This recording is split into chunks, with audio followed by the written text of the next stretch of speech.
Hey guys, Rachel T here with MBSE, Mind, Body, and Spirit Entrepreneur. And in today's video, we are going to be talking about how to become more socially confident.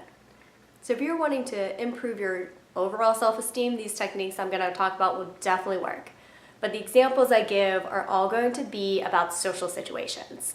And I'm going to go over a couple of psychological principles about why certain people might be not as confident in certain situations. And I'm going to give you 4 steps that you can take starting today so that you can become more socially confident. Really quick, if you've not yet enrolled in the free mini course that's all about changing those mental barriers, and we're going to be talking about that actually a lot during this video. So if you want something a little more intense, you can enroll in the free mini course. It is a 3-day challenge all about making over your mind, and the information is below in the description. So let's go ahead and get started. I want you now to think about a social situation that would cause you a lot of anxiety or nervousness. Maybe it is a networking event where you know absolutely nobody. Maybe it's going to a giant conference with people that you think are professionals in your field, and maybe you're just entering the field and you're a newbie and you don't know this information, but they do. Or maybe it's just going out with some friends. Maybe a friend invited you out, and just going out with a group of friends causes you a little bit of anxiety or a lot of anxiety. Think of that situation right now for you. What is that? Now, think about the thoughts that you have surrounding it. When I say today, after this video, you have to go to that social situation. You have to go to this networking event, and there are going to be 500 professionals that all are powerful and successful and know all this information. What thoughts are popping into your head right now about that? This example leads me into the first step to overcome this anxiety and this fear and this shyness so that you can be more socially confident. And step number 1 is to pay attention to the story in your head. This story is what you just told yourself now. When you thought about going to this event with all these people, what kind of thoughts came in? Maybe thoughts of, they are more experienced than me, I'm gonna look like an idiot. I don't know what to say to those people. How do I even start to talk to anybody? I'm gonna sit in the corner, I'm gonna look like a doofus. You know what? What's that story? Now think about what stories you have in your head regarding any social situation. A lot of times what happens is somebody invites you, well, there's 2 things that can happen. Somebody invites you to something, or you get an invitation, or you think you should go to a social event. And initially it sounds exciting, and then the story comes into your head but you don't know who's gonna be there, and you don't know what to say, and yada, yada, yada. Or initially after that invitation, you are like straight panic mode. You know, the story just begins initially. There's no excitement about it. Whatever that might be, pay attention to it. And know that it's just a story. It's just a story you're telling yourself. How many times have you told yourself something? Or have you expected a situation to go one way, and then you get there and it's completely different? A lot of times those kind of circumstances or situations are very easily forgotten. But the ones that maybe didn't go well, we'll remember forever. It's actually a psychological phenomenon which I'll touch on in a bit, but it kind of leads me very nicely into way number 2 to become more socially confident. And that is to get to know yourself. And I mean really, really get to know yourself. So you have this story in your head. Where did that come from? You know, so much of this comes from our automatic thoughts, comes from our subconscious. Much of our subconscious is formed before the age of 2. You have no control over that. It's formed by watching people in your life and, you know, seeing how maybe your parents interact with you, how they interact with each other, teachers, babysitters, siblings, whatever, things that people say. It's all forming your subconscious. And then you get a little older when you start to put things in your subconscious. Think of a baby. There is not a single baby out there who's not 100% him or herself. They laugh when they want, they cry when they want, they go to the bathroom when they want, they do what they want when they want to do it. They're not thinking like, oh, well, we're at a restaurant, maybe I shouldn't spit up all over myself. No, they just do it. Somehow, by the time you are, about preschool age, you've lost that. You still have some of it. If you talk to a 3-year-old or a 4-year-old, they still will say really silly things, and they're kind of very authentic in what they say. But they're starting to pick up on some reactions from people. They're starting to get more molded. They're starting to learn what's good to do, what's not good to do. And as you progress through your childhood and definitely into adulthood, you become very molded in different areas of your life. One of them is your perceived social competence and your confidence in certain areas, so your self-esteem. So think about maybe where this confidence stems from. Does it stem from elementary school? A lot of times that's where it starts. Was it reinforced in middle school and then high school, and then maybe college and your work life? And then, it can just, if you have this thought, if you have this self-concept about you when it's formed in childhood, you will look for situations that go ahead and reinforce this. So perhaps you were bullied as a child, and so then as an adult, you're a little shy. But then, in college, you decide that you're going to try and break out of this, and you join a fraternity, and your fraternity brothers are just real dicks to you. And so then that kind of goes and further reinforces like, oh, well, I'm not likable, I'm shy, I say stupid things, all that kind of stuff. But really, when you think about it, they're just specific situations. That's not who you are. That's the story that you tell yourself. If you can separate who you are from those situations, then you can start to break out of this shyness or this nervousness that you have surrounding social situations. So that is why step number 2 is to get to know yourself. Sit back and reflect, or journal, or meditate on it, and just think of, or even how did your parents interact with you, with the world? Were they more reserved? Were you taught not to speak unless spoken to? Like, what kind of things were ingrained?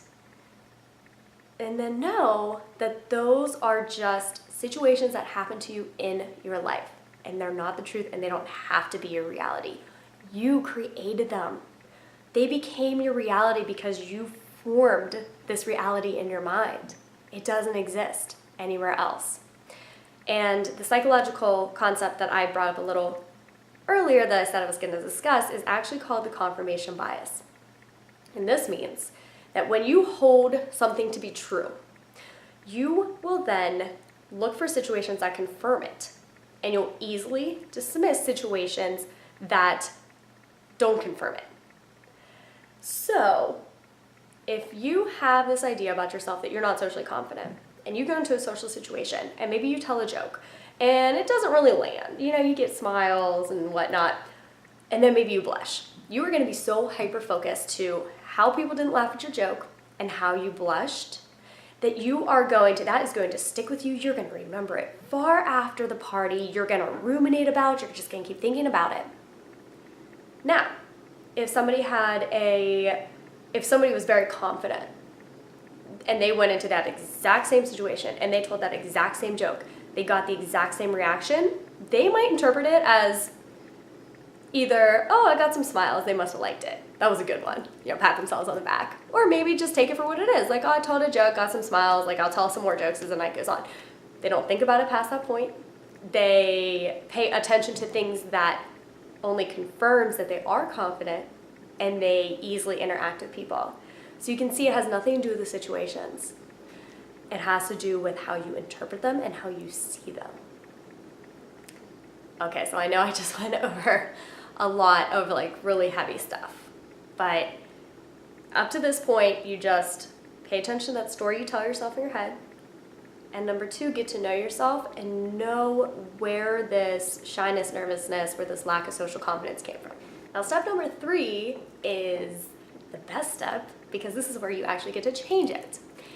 And the reason why you pay attention to the story you tell yourself and you really kind of do some self-discovery and know where everything came from is so that you know a way to tackle this, so that you know how to properly change these thoughts. And you change them with the opposite story, with the story that a confident person would tell themselves. I don't know if you've ever heard of affirmations. I'll put a link to an affirmation video down below. But affirmations are basically, a lot of people, they get like a bad rap in some communities because people think they're like some woo-woo stuff, but they help to change your thinking patterns first on a conscious level and then on a subconscious level. Actually, in the Mindset Makeover Challenge, I go a lot over developing your perfect set of affirmations too. But basically all an affirmation is changing these thoughts that you have about yourself. So if you think about going into a situation that will make you socially uncomfortable, the thought that you have about yourself is, I'm going to say something stupid. An affirmation, a positive thought that you can use to replace that is, I always speak with confidence. And then with repetition and over time, that replaces that thought that caused the shyness and the nervousness. So you want to know what thoughts you're telling yourself and then combat them with rational thoughts, with thoughts that a confident person would think, and with affirmations. So it might be helpful to maybe make a list of some positive thoughts that you can use to say anytime you have that negative thought pop into your head about a social situation. So then you just have them on hand. Or you can also just, in that moment, stop yourself and replace them. Say, okay, this is not a truth, this is a story I'm telling myself. What would a confident person say in this situation? And say that to yourself. Another technique that's used by a lot of psychologists and therapists is they'll have like a rubber band. They'll have somebody put a rubber band on their wrist, and whenever you think that negative thought, you like snap it, and then you replace it, so that like snapping it kind of like snaps you out of that thinking pattern. So then you can replace it with a more positive one. And know that this takes time, and know that it takes effort. But think about if you would start this today, where you could be in a year. And this leads me to the 4th step in becoming more socially confident, and that's just to practice. So you can, do all these affirmations and like feel really confident when you're sitting at home alone on your couch with your dogs, your cat. But then as soon as you go in a social situation, it's like you freeze and all these negative thoughts kind of like swarm your head, and the only way to get around this is to practice. So do steps 1 through 3 first and get comfortable, and then, and this is going to be the hardest part, but this is going to be the most life-changing part. Put yourself in situations that you feel a little uncomfortable. Start small. If you want to go and like put yourself in like the most challenging situation ever, then good for you. Like, you go do that. That's wonderful. But if this gives you anxiety thinking about going into these situations, start small. Practice these techniques. Get rid of the story that you tell yourself. Replace these thoughts with more positive ones. And also, change what you pay attention to.